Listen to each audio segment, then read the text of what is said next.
राज्यामध्ये 2 तारखेला नगरपालिका निवडणुकीसाठी मतदान झालं। या मतदानाचा निकाल हा 3 तारखेला लागणार होता, मात्र काही कारणास्तव हा निकाल पुढे ढकलण्यात आला। 21 तारखेला या सगळ्या नगरपालिकेचा निकाल हाती येणार आहे। त्यापूर्वी ज्या काही ईव्हीएम मशीन आहेत त्या स्ट्रॉंग रूममध्ये ठेवण्यात आलेल्या आहेत। मी तुम्हाला बीडच्या स्ट्रॉंग रूमच्या बाहेर उभा आहे, दाखवू शकतो की ही बीडची स्ट्रॉंग रूम आहे आणि याच सगळ्या स्ट्रॉंग रूममध्ये ज्या काही ईव्हीएम मशीन आहेत त्यामध्ये याच स्ट्रॉंग रूममध्ये ठेवण्यात आलेले आहेत आणि याच स्ट्रॉंग रूमला पहारा देण्यासाठी पोलिसांचा कडेकोट बंदोबस्त आहे। SRP असेल आणि स्थानिक पोलीस असेल, हे सगळे पोलीस या ठिकाणी पहारा देत आहेत। मात्र यामध्ये आणखीन एक गोष्ट यावर्षी नव्यानं पाहायला मिळाली की वेगवेगळ्या राजकीय पक्षाचे कार्यकर्ते आणि पदाधिकारी देखील या स्ट्रॉंग रूमच्या बाहेर पहारा देताना पाहायला मिळतात। मी तुम्हाला दाखवू शकतो की हे सगळे राष्ट्रवादी शरद पवार गटाचे पदाधिकारी आहेत, कार्यकर्ते आहेत आणि त्यांनी देखील बीडच्या स्ट्रॉंग रूम बाहेर आता पहारा द्यायला सुरुवात केलेली आहे। कारण कुठल्याही प्रकारची छेडछाड होऊ नये, यामध्ये कुठला गैरप्रकार होऊ नये अशी त्यांची मागणी आहे। त्यामुळे गेल्या काही दिवसापासून या ठिकाणी ते मुक्कामी आहेत। त्यांचा पहारा स्ट्रॉंग रूम बाहेर आहे। त्यांच्याशी बोलण्याचा प्रयत्न करूयात। दादा, काय सांगताल, का वाटलं तुम्हाला की या ठिकाणी पहारा दिला पाहिजे? कारण 2 तारखेला मतदान झालं आणि आम्हाला अपेक्षित होतं किंवा 3 तारखेला लगेच निकाल लागावा, पण आता हे राज्य सरकारने हे बाकीच्या निवडणुकामुळं हे लांबला निकाल, पण आमचं निकाल लागणं बीडचं अपेक्षित होतं इथलं नगर परिषद। पहारा का देतात? पोलीस आहे सगळे पहारा देतो बाद हे सरकारचं काय सांगता येत नाही।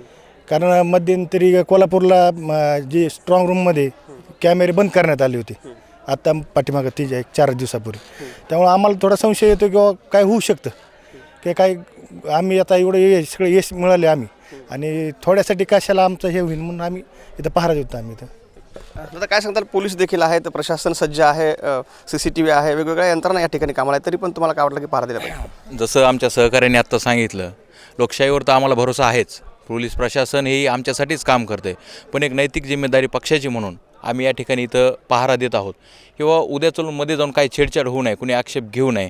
त्यामुळं आम्ही पक्षाची एक नैतिक जबाबदारी पक्षाने जी आम्हाला सोपवलेली आहे त्या मार्गदर्शनाखाली आम्ही माननीय आमचे जे आमदार आहेत संदीप भैया क्षीरसागर यांच्या मार्गदर्शनाखाली आम्ही इथं पहारा देत आहोत। आम्हाला पोलीस प्रशासनावर असा आक्षेप नाही आहे किंवा जी बटालियन आपली SRPFची जी बटालियन लावलेली आहे त्यांच्यावरही आम्हाला आक्षेप नाही आहे, पण एक आमची वैयक्तिक नैतिक जबाबदारी आहे की बाबा इथं स्ट्रॉंग रूम बाहेर थांबलं पाहिजे, तिथं काही छेडछाड झाली नाही पाहिजे। जसे की काही राज्यामध्ये काही ठिकाणी ज्या गोष्टी घडल्या, स्ट्रॉंग रूमच्या ज्या मशीन आहेत, काही ज्या काही गोष्टी असतील त्या गोष्टीत छेडछाड होऊ नये यासाठी आम्ही इथं पहारा देत आहोत।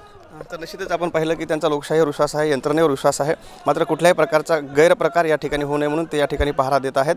आपण जर पाहिलं तर यापूर्वी देखील अनेक वेळा निवडणुका झाल्या, अशाच पद्धतीच्या स्ट्रॉंग रूम बनवण्यात आल्या होत्या, त्या ठिकाणी ईव्हीएम ठेवण्यात आले होते। मात्र पहिल्यांदाच आता राज्यामध्ये असं चित्र पाहायला मिळते की ज्या स्ट्रॉंग रूम बाहेर पोलिसाबरोबरच आता राजकीय पक्षाचे कार्यकर्ते आणि पदाधिकारी देखील पहारा देताना पाहायला मिळतात। कॅमेरा मुकुंद मी आप्पासाहेब मोहरकर, लोकाशा TV, बीड।